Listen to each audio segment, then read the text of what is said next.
Okay, I clowned on you, but the videos being out of order is triggering me now. Yes, fuck me, okay? There you go. If you're gonna do something like this, you have to make it chronological. Thank you. Yeah, it's like, why? Why are you putting things from autumn and then slapping it back to like winter in the beginning of the year? It's fucking lame, dude. Put it in chronological order. I don't like it.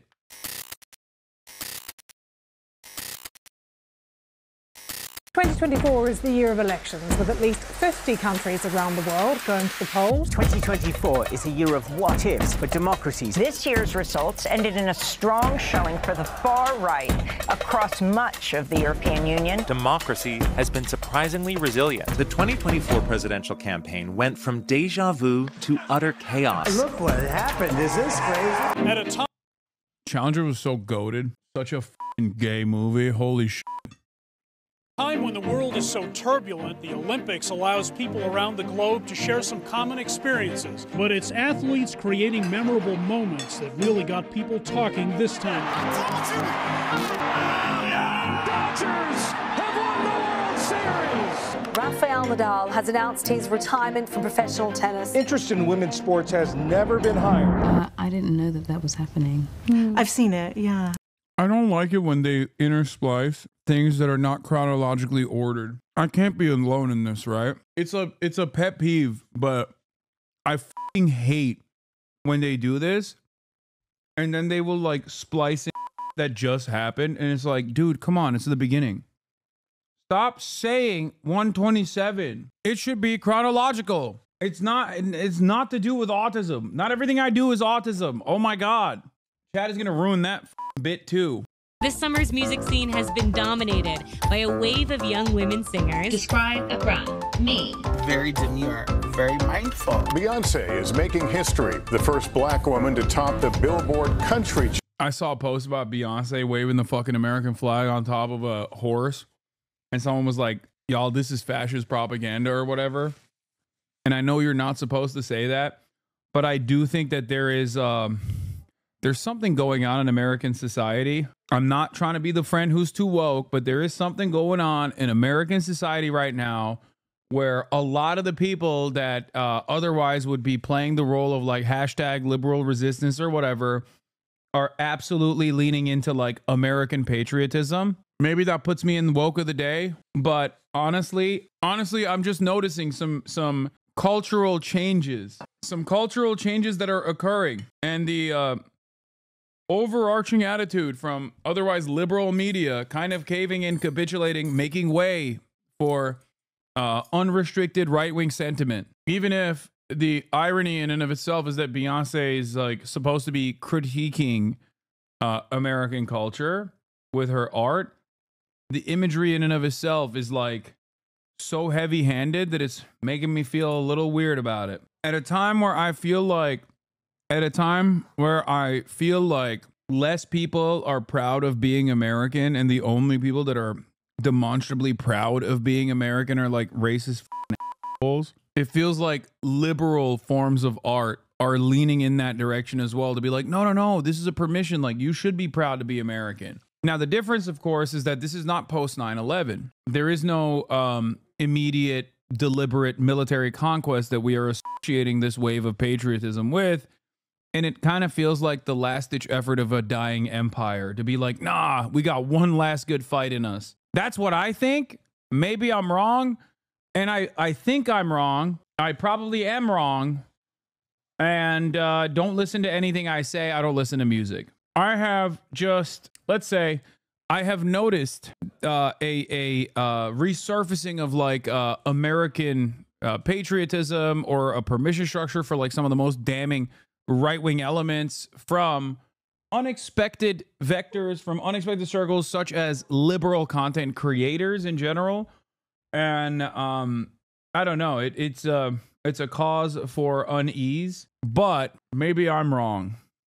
Charts. Bitcoin just hit $100,000. Inflation is still too high. I'm looking for a man in finance, the trust fund. A multi-state manhunt, a suspect involved in the murder of United Healthcare CEO. The hottest cold-blooded killer in America. Another drone-type object traversing this airspace. A Microsoft outage is causing problems for airlines, banks, government agencies, and companies around the world. 2 Boeing astronauts stranded on the International Space Station. That's just the way it goes sometimes. 2024, we're not flying this year. No, we're 5. It is virtually certain 2024 could be the planet's hottest year on record. We can see that we're not ready for the storms that we're receiving now, and it's going to be worse in the future. Okay, I clowned on you, but the videos being out of order is triggering me now. Yes, me. Okay, there you go. If you're gonna do something like this, you have to make it chronological. Thank you. Yeah, it's like, why? Why are you putting things from autumn and then slapping it back to like winter in the beginning of the year? It's fucking lame, dude. Put it in chronological order. I don't like it. Those in the industry call it a permacrisis, a sense that the world is lurching from one extreme event to another. Russia's war in Ukraine enters its 3rd year. So thousands have been displaced across the Haitian capital. The humanitarian crisis in Sudan is worsening. South Korea's parliament voting to impeach President Yoon Suk-yeol over his short-lived declaration of martial law. Israel has expanded its bombardment of Lebanon, striking new areas. It's alleged that Netanyahu Gallant used starvation as a tool of war.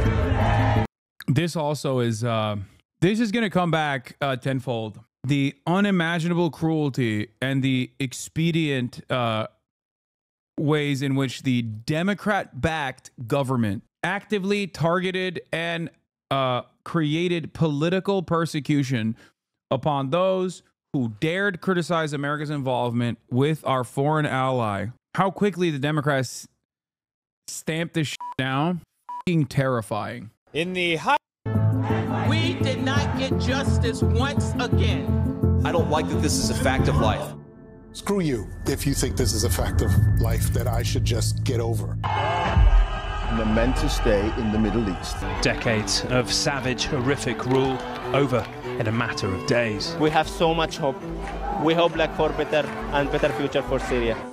History has been made in Mexico. Claudia Sheinbaum has been elected as the country's first ever female president. Cameroon has become the first country to roll out a new malaria vaccine. France has become the only country to guarantee abortion as a constitutional right. For so long, I've always wanted to be different. Bro, this is so like, dude, I think I don't know if it's like almost a hog-like tendency in me, but I have developed so much resentment for Hollywood, especially over the last couple of years, where I legitimately like any sort of like representation of like the glitz and glamour of Hollywood immediately has this disgusting like I have this like resentment when I see it. I'm like, how dare you celebrate yourselves at a time when people are suffering? And I think that's me being too woke. I will admit once again, as me being too woke. And I do also categorize a lot of the quote unquote drama that people are hyper invested in terms of like Hollywood celebrities, whether it be Johnny Depp or whether it be any number of different things like the Justin Baldoni shit, like with Blake Lively, where I'm just like, why do you care so much? Like, I get that there is a lesson that you can draw out of that about systemic harm, and I certainly cover it from that perspective, but people get far too invested in shit like that and not necessarily invested enough in the other we talk about on a daily fucking basis, like the ongoing atrocities in Gaza or any number of different awful things that happen all around the world. And it makes me so mad, and it makes me think lesser of the individual that is like coming at me with like serious smoke, when it's like, dude, what the fuck? Like, you're not taking this Blake Lively shit seriously. It's like, I know that my brain is warped. I understand that. And I try my very best to be a normal person. But I think because of how much I cover this awful shit that's happening in the world, I can never get myself to feel even remotely passionate or even remotely interested in Hollywood related shit. Okay? And it makes me so mad when people who otherwise are not exactly invested in politics whatsoever dive into the discourse when it comes down to defending the interests of like some rich person in Hollywood. Because not because of the genuinely held convictions that they have about like whatever political goals that they want to get across, whether it's like combating misogyny or whatever, but instead because it's a Hollywood celebrity that you have developed an unhealthy attitude towards, an unhealthy obsession with, and that's the reason why you get like so fucking mad. Yeah. Why don't you care about Blake Lively, girl? 40,000 people died this year from inadequate access to healthcare is like how I encounter this. I don't know. Especially because like I do talk about misogyny. I talk about like I talk about sexual harassment in the workplace, things of that nature all the time. But when I do this within the context of like a normal person, not a Hollywood celebrity, nobody gives a fuck. But they only care about like endlessly critiquing from the most like optics focused framework when it is like their favorite celebrity. And it's very frustrating. And I think the moment that I fucking mention this, there will be people exactly that will hear what I'm saying. And the people that I'm criticizing will chime in to be like, no, you don't understand. It's because you're immoral and wrong, and your coverage is actually wrong on this. And I have a difference in opinion in the way that you're covering the story, because I think that this is like unearthing some resilient. And now I realize I just need to be myself. We don't want to bring children into a world where from the very beginning they believe everything's hopeless. When if we get together, if we roll up our sleeves and take action, each of us doing what we feel is important. Anyway, having said that, like I'll still entertain that garbage every now and then, but for me it's very difficult to see it anything as like anything that transcends beyond what do you call it, a fucking Hollywood celebrity shit. Then there is hope for the future. It's important to remember that we all have a lot of feelings, and that's okay. Thanks for watching. This was our... That's how people see you. There are wage workers thinking to themselves, just like this chat who can't pick up arms law. That's how people see you. No, for sure. But see, the difference is I understand that resentment. I totally understand that resentment, which is why whenever people fucking yell at me or chirp at me endlessly, especially if it's like fucking random ass drama that is irrelevant to like a larger preconceived bias that people have or anything like that, I totally get it. Ironically enough, this is a conversation I had with Ethan as well in the past. If you remember, I had this conversation with Ethan when people were yelling at me about buying the fucking house. What did I tell him at the time? And during Leftovers, I was like, I get why people have fucking resentment towards me. I totally understand it. People are suffering financially. Their lives fucking suck. And when they see some rich asshole be able to achieve something that they only can see as a dream in their, in the future, and it's at odds with the way that they see the world, with their misunderstandings of what socialism is or whatever the fuck, then yeah, of course they're going to carry a lot of fucking resentment towards someone like myself, especially when they're not going to deeply examine why they feel that way. So I get it.